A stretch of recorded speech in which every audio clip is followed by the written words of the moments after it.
Jutsu Kaisen chapter 228 के leaks आ गए हैं and thanks to Mayamura for providing the leaks. So ये चैप्टर थोड़ा डिस्कशन बेस्ड है, ज़्यादा एक्शन इसमें नहीं देखने मिला है। चैप्टर स्टार्ट होता है और कोई कहता है कि एक स्मॉल बैरियर किसी बैरियर की स्टेबिलिटी को बढ़ा देगा, पर ये तो बास्केटबॉल से भी छोटा लग रहा है। यहाँ गोजो के छोटे से बैरियर की बात हो रही है जो कि उसने पिछले चैप्टर में किया था।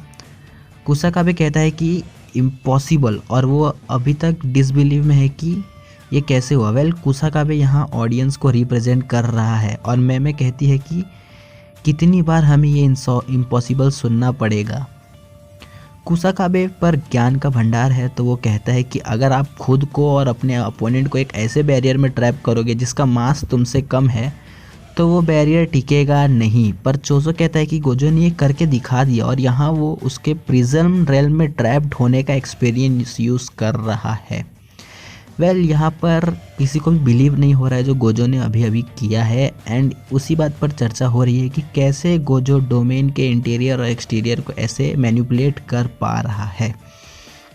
फिर हकारी और हिगुरुमा कहते हैं कि वो लोग डोमेन की कंडीशन को ऐसे कैसे चेंज कर पा रहे हैं। कुसाकाबे आंसर करता है कि उनकी डोमेन अलग है क्योंकि उनका डोमेन उनकी कर्स टेक्निक के अंदर बिल्ट है। तो कुसाकाबे का कहना ये है कि गोजो और सुकुना का डोमेन जो है वो उनकी कर्स एनर्जी के कर्स टेक्निक के अंदर बिल्ड है। गोजो का लिमिटलेस एंड सुकुना का क्लीव एंड डिसमेंटल। वेल, जिस तरह के इनके रिएक्शन आ रहे हैं हमारे भी सेम ही है। ये फाइट अब अगर डायमेंशन भी ब्रेक करेगा ना तो शॉक नहीं लगेगा क्योंकि गोजो और सुकुना सारी हदें पार कर रहे हैं।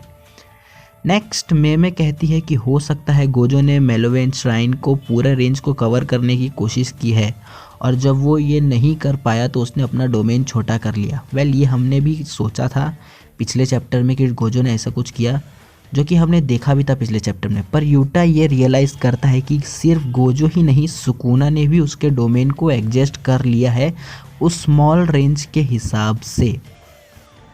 एंड नेक्स्ट गोजो का डोमेन एक और बार टूट जाता है। गोजो का डोमेन सुकुना के डोमेन से थर्ड बार हार गया। ऐसा सबको लगता ही है कि सुकुना का श्राइन भी टूटने लगता है।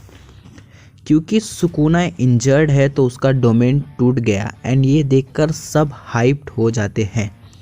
जैसे ही सुकुना ने गोजो के बैरियर को बाहर से तोड़ा, गोजो ने अंदर से सुकुना को तोड़ा, मतलब उसको इतना डैमेज दिया कि उसका श्राइन को मेंटेन करने की जो क्षमता थी वो कम हो गई और श्राइन टूट गया। वेल, सुकुना का एक ही डोमेन था जो कि गोजो को तोड़ने के लिए उसको 3 डोमेन यूज़ करने पड़े। फिर भी गोजो ने फाइनली सुकुना के डोमेन को तोड़ा, जिस पर हिगुरामा कहता है कि सुकुना और गोजो दोनों का डोमेन टूट गया है तो दोनों अपनी कर्स टेक्निक का यूज़ नहीं कर सकते। माकी कहती है कि गोजो अपनी बर्न्ट कर्स टेक्निक को हील कर सकता है जैसा उसने लास्ट टाइम किया।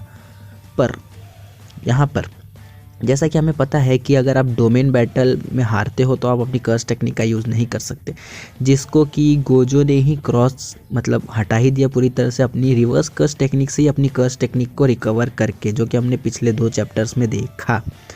बट यहाँ एंजल कहती है कि क्योंकि गोजो ने ये सब सुकुना के सामने किया उसको दिखा कर, तो अब ये सुकुना भी ये चीज़ को ट्राई करेगा, वो भी ये चीज़ कर सकता है।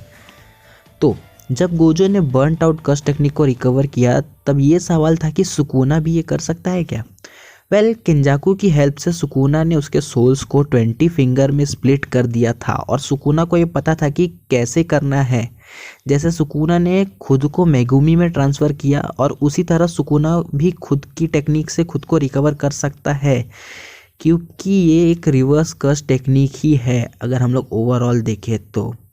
गोजो ने ये किया, वो एक इम्पॉसिबल टास्क था, पर गोजो के करने के बाद वो इम्पॉसिबल नहीं रहा। अब सुकुना के लिए ये इतना भी हार्ड नहीं होगा क्योंकि ये एक बार कोई कर चुका है और Sukuna master of all sorcery है।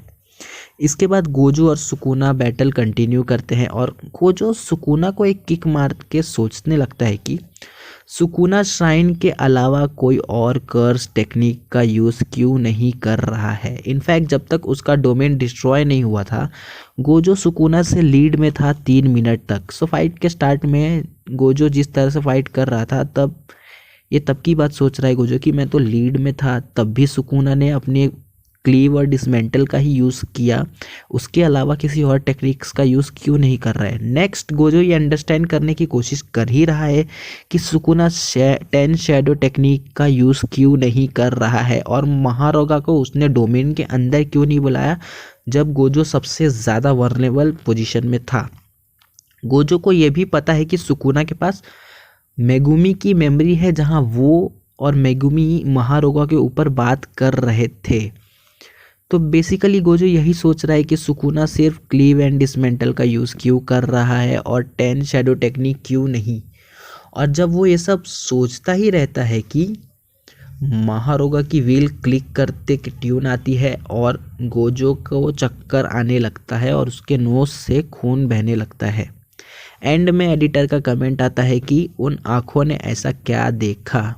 तो क्या महारोगा ने 6 आइज को अडेप्ट कर लिया या ये नोज ब्लीड का रीज़न कुछ और ही है। आपको क्या लगता है? अपने थॉट्स कमेंट करो।